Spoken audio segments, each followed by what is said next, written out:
Hi friends, welcome back to RK mall Nandigama. Give away winners ని announce చేస్తాం చెప్పాం కదండి. అందరికి చాలా చాలా థ్యాంక్స్ అండి. చాలా బాగా యాక్టివ్ గా పార్టిసిపేట్ చేశారనమాట. మేము అస్సలు ఎక్స్పెక్ట్ చేయలేదు, గ్యాప్ వచ్చింది కదా, కానీ మా కస్టమర్స్ మమ్మల్ని చాలా బాగా ఆదరిస్తున్నారు, బాగా సపోర్ట్ చేశారు. అందుకు అందరికి చాలా ధన్యవాదములు అండి.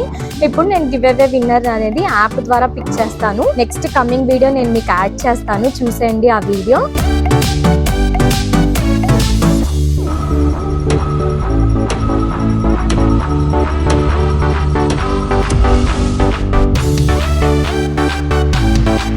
చూసారు కదండి, సుహర్ష గారు మీరే విన్నర్ అండి. హార్టీ కంగ్రాచులేషన్స్ అండి. మీ ఎఫర్ట్స్ వర్తిగా మీరు ఈ డ్రెస్ మెటీరియల్ అనేది మన ఆర్కే మాల్ వాళ్ళు మీకు సర్ప్రైజ్ గిఫ్ట్ గా పంపిస్తున్నారు. మిగతా పార్టిసిపెంట్స్ అస్సలు డిసప్పాయింట్ అవ్వద్దు. మీకోసం ఫర్దర్ గా చాలా సర్ప్రైజ్ గిఫ్ట్స్ అండ్ గివ్ అవేస్ అనేది మన నందిగామ, మన ఆర్కే మాల్ వాళ్ళు ఖచ్చితంగా ప్లాన్ చేస్తారు. సో హార్టీ కంగ్రాచులేషన్స్ సుహర్ష గారు. మీ అడ్రస్ అనేది మాకు మెసేజ్ చేస్తే ఈ డ్రెస్ మెటీరియల్ మేము మీకు కొరియర్ చేస్తాం. సో నెక్స్ట్ గివ్ అవే కోసం వెయిట్ చేయండి. Stay tune. Thank you.